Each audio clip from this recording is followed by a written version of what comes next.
잠실 종합운동장과 롯데월드 등 대형 시설이 많아 MZ세대의 핫플레이스로 불리는 서울 송파구 잠실을 찾았습니다. 동시에 강남을 대표하는 부자 동네 중 하나로 꼽히는 잠실. 현재 가격이 천정부지로 치솟았으나 여전히 투자자들의 관심이 높은 지역입니다. 25일 서울 지하철 잠실역 9번 출구로 나와 높은 빌딩과 비싼 아파트가 밀집된 지역에 도착했습니다. 과연 어떤 매력으로 사람들의 이목을 끄는지 기대감이 커졌는데요. TV와 전화는 물론 동사무소와 파출소도 없던 잠실은 서울 대표하는 동네 중 하나가 됐습니다. 논밭과 강으로 둘러싸인 지역은 재개발을 통해 건물이 하나둘 지어졌고 대규모 편의시설과 아파트가 들어섰죠. 특히 롯데월드 타워는 서울의 대표 마천루로 불리는데요. 123층 555m 높이로 한국에서 가장 높고 세계적으로 5번째로 높은 빌딩이며 뒤편에는 서울 대표 녹지공원 중 하나인 석촌호수가 위치했습니다. 사계절을 불문하고 시민들의 인기를 끄는 명소 중 하나죠. 잠실의 집값을 얘기하지 않을 수 없는데요. 각종 호재와 성장을 지켜본 부자들이 잠실 곳곳에 입주했고 집값은 천정부지로 치솟았습니다. 국토교통부 실거래가에 따르면 서울시 송파구 잠실동에 위치한 아시아 선수촌 아파트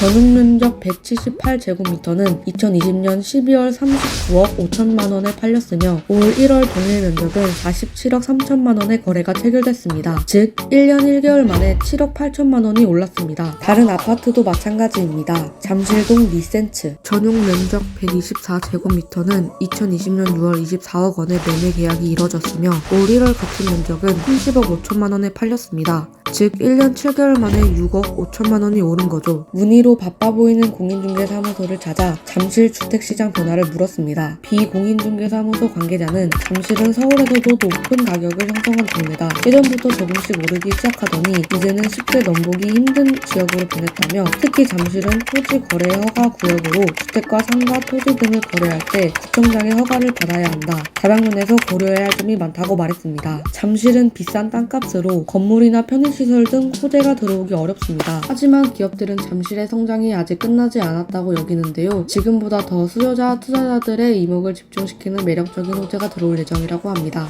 먼저 첫 번째 호재는 잠실 마이스 사업이 주목됩니다. 이 사업은 잠실운동장 일대 33만 4,605제곱미터를 거대 복합단지로 조성하는 계획이죠. 즉 코엑스와 GBC, 잠실 마이스로 연결되는 거대한 업무지구가 형성된다고 하며 사업비는 2조 5천억 원에 달하며 2025년 완공을 목표로 사업이 진행 중입니다. 두 번째 호재는 현대자동차 GBC입니다. 현대자동차 그룹 통합사업으로 현대자동차 그룹 본사와 15여 개 계열사 본사가 들어올 예정이죠. 생산 유발 효과는 27년간 265조 원에 달할 것으로 예상되며 새로운 일자리도 121만 개 이상 예상됩니다. 서울시 전체 일자리의 4분의 1에 해당하는 수치이며 2026년 준공될 예정이라고 합니다. 마지막으로 꼽히는 호재 중 하나는 영동대로 복합환승센터입니다. 마이스 사업과 GDC와 연계된 호재로 흥성역과 보은사역 사이 지하 공간에 건설하는 광역 복합환승센터이죠. 수도권 급행철도 노선과 위례에서 신사까지 운영되는 경전철이 들어온다고 합니다. 현재도 편리한 교통 인프라가 한층 더 업그레이드 되는 셈인데요. 공사는 지난해 6월 시작됐고 2028년에 완공될 전망입니다. 서울시 관계자는 주민 의견을 최대한 반영해 예정된 사업이 차질 없이 진행되도록 할 계획이라며 특히 잠실은 대규모 개발 사업이 들어선다. 서울의 미래 성장 동력을 확보할 수 있을 것으로 기대한다고 말했습니다. 최근 오세훈표 재건축 1호 아파트 정비 계획안이 통과되면서 투자자들의 관심이 쏠렸습니다. 시 공인중개사무소 관계자는 재건축 기대감이 커지면서 투자 문의 전화가 부쩍 들었다며 강남 중에서도 잠실이 먼저 재건축 신호탄을 쐈다. 이보다 매력적인 요소는 없을 것이라고 말했습니다.